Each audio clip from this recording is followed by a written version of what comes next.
오늘 본의원은 지곡초등학교 정문 맞은편에 위치한 콘크리트 혼화재 연구소 문제를 분명히 짚고자 합니다. 2013년 전략환경영향평가 협의서에는 폐수 발생이 없으므로 폐수 배출 시설 입지를 제한해야 한다는 조건이 명시되어 있었고, 인근 58m에 지곡초가 있다는 것도 분명히 확인이 되었습니다.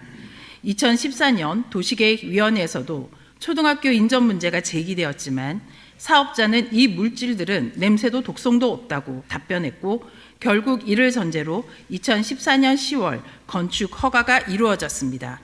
그러나 이 약속은 지켜지지 않았습니다. 2025년 이 시설의 폐수 배출 시설 설계 신고서를 보면 당시 2014년 전략환경영향평가 당시 검토되었던 화학물질이 다시 등장했고, 친환경 성분으로 변경하겠다는 약속은 서류 속으로 사라졌습니다.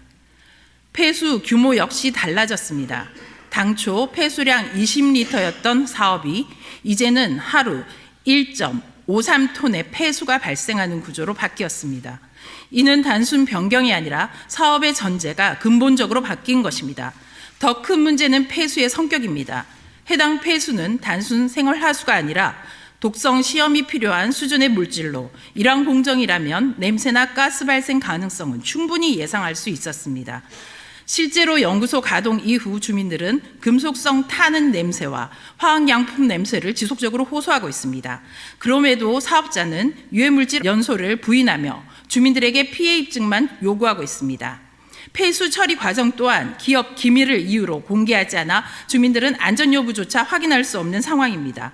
절차상 문제도 분명합니다. 폐수 없음 입지 제한이라는 전제가 뒤집혔음에도 불구하고 기흥구청은 별도의 변경 협의나 검토 없이 설치 신고를 그대로 수리했습니다.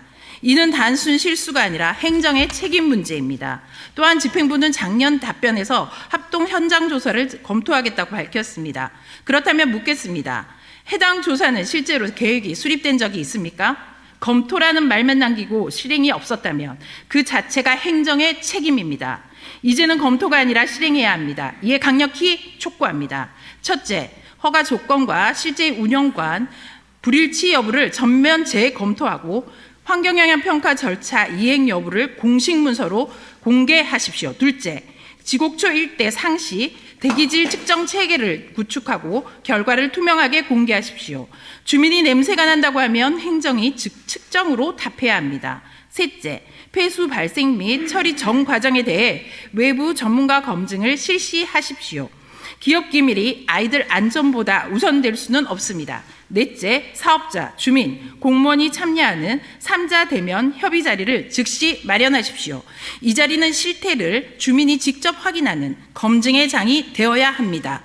다섯째, 필요시 시설 운영 제한 또는 이전까지 포함한 근본 대안을 검토해야 합니다. 2013년에는 이 시설은 폐수는 없다고 했고 2014년에는 이 시설은 냄새도 독성도 없다고 했습니다. 그러나 지금은 폐수가 발생하고 냄새가 나고 있습니다. 이 모순을 외면한다면 행정은 더 이상 주민의 안전을 말할 수 없습니다. 용인시가 아이들의 안전과 시민의 환경권을 최우선으로 두고 있다는 점을 지금 당장 행동으로 보여주시기 바랍니다. 또한 기흥 오산 분당선 연장 사업은 2021년 제4차 국가철도망 구축 계획에 반영된 후 국토부가 기획재정부에 예타를 신청하였으나 기획예산처는 2026년 3월 10일 제3차 재정사업평가위원회에서 부결되었습니다.